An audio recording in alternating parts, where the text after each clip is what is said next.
Paz seja com todos. Que o Espírito Santo possa iluminar nossos corações, nossas mentes, para que possamos compreender a mensagem que eu vou falar. Vamos continuar com nossas palestras. Vai ser a continuação do outro estudo. Vou falar sobre os sinais do livramento. Vai ter uns 3 estudos falando desses sinais. Que nós possamos compreender.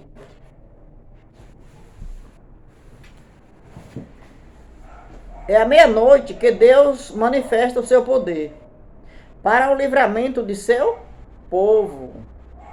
O sol aparece resplandecente em sua força, sinais e maravilhas se segue rápida sucessão. Aqui está dizendo que é à meia-noite que Deus manifesta o seu poder. O sol vai aparecer meia-noite.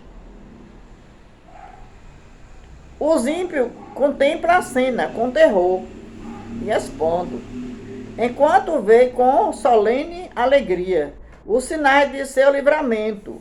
Tudo na natureza parece desviado de seu curso. Então, os ímpios contemplam a cena com terror. O justo se alegra com o livramento. Então, 2 classes com situações diferentes. Em meio a dos céus agitado, vê-se um espaço claro de glória, donde vem a voz de Deus, com som de muitas águas, dizendo, está feito. Apocalipse 16, 17. Deus vai falar, este versículo da Bíblia, falar no Apocalipse, está feito. Essa voz abala os céus e a terra.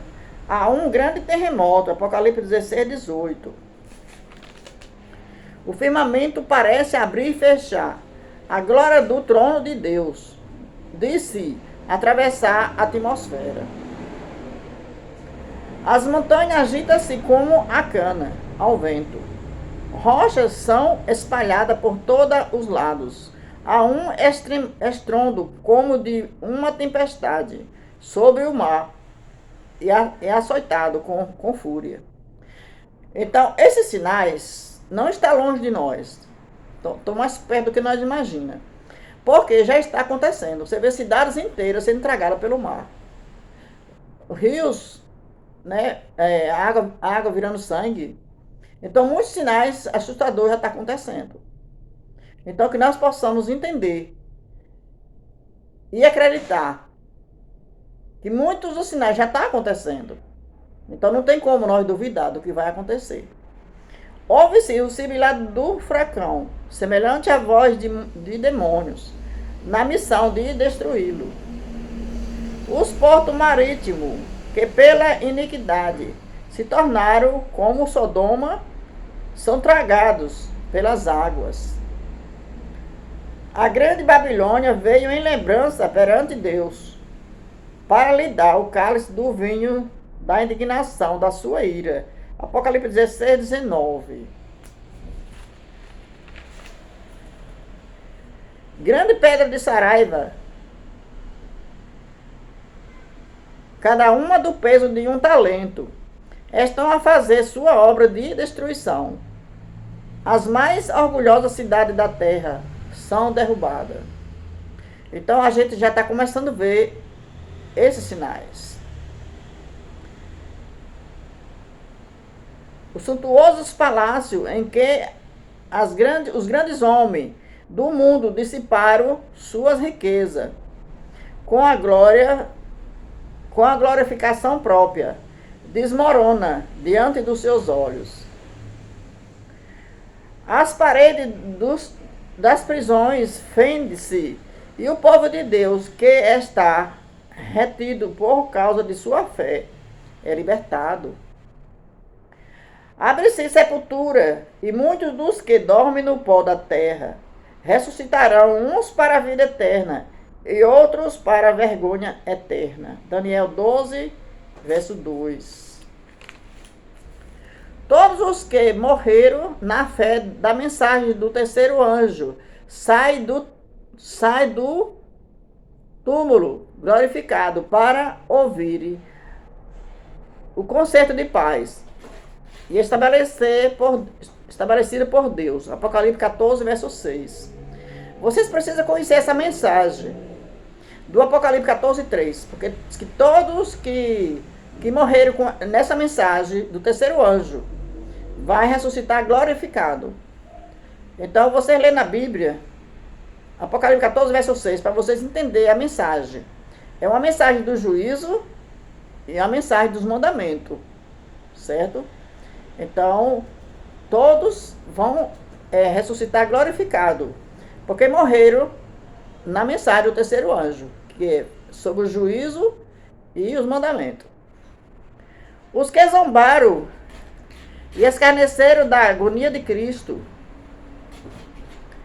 os inimigos da verdade, ressuscita para contemplar em sua glória e ver a honra conferida aos fiéis obedientes.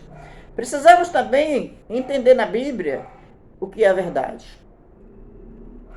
Porque muitos vão perecer porque não conheceram a verdade. O que a Bíblia diz, conheceria a verdade e a verdade libertarás. Muitos não conhecem e nem também quer conhecer, nem também gosta da verdade. Então vamos ter cuidado com isso aí. Ele diz assim, ó: densas nuvens ainda cobre o céu, contudo o sol de quando em quando irrompe e parecendo como um olhar vingador de Jeová. Relâmpago terrível, estalo dos céus, envolvendo a terra num lençol de chamas. Então, minha gente, são muitos sinais que vai acontecer antes de Cristo voltar. Então, a Bíblia diz que Deus é fogo para o pecado. Então, nós precisamos o quê? Nós precisamos entender o que é pecado. E precisa deixar o pecado. Muitos querem seguir a Cristo com o pecado por não entender. E Jesus não salva no pecado, ele salva do pecado. Então nós precisamos entender o que é pecado, que é transgressão da lei. Pecado é um conflito contra a lei de Deus. Então nós precisamos saber se nós estamos em pecado ou não. Precisamos entender isso, porque Deus é fogo para o pecado. Então, se Deus é fogo para o pecado, se nós estiver com o pecado, vai ser destruído junto.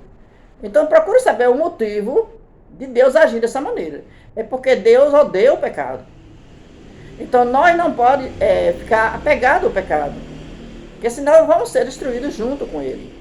Então é esse o segredo. Mas infelizmente o apóstolo Paulo, ele fala que só conheceu o pecado quando ele começou a ver a lei como Deus via. Diz que enquanto ele não via a lei como Deus via, ele não se considerava que era pecador. Então muitos estão nessas condições. Então que é preciso entender o pecado. O que é pecado? Precisamos conhecer na Bíblia esse assunto. O que é a verdade? Precisamos conhecer também na Bíblia. Porque se nós estivermos apegados com o pecado, se nós não tivermos um certo conhecimento da verdade, nós vamos estar contra a verdade, achando que estamos certos. Então nós precisamos conhecer tudo isso. E que Deus nos ajude, nos abençoe e até mais.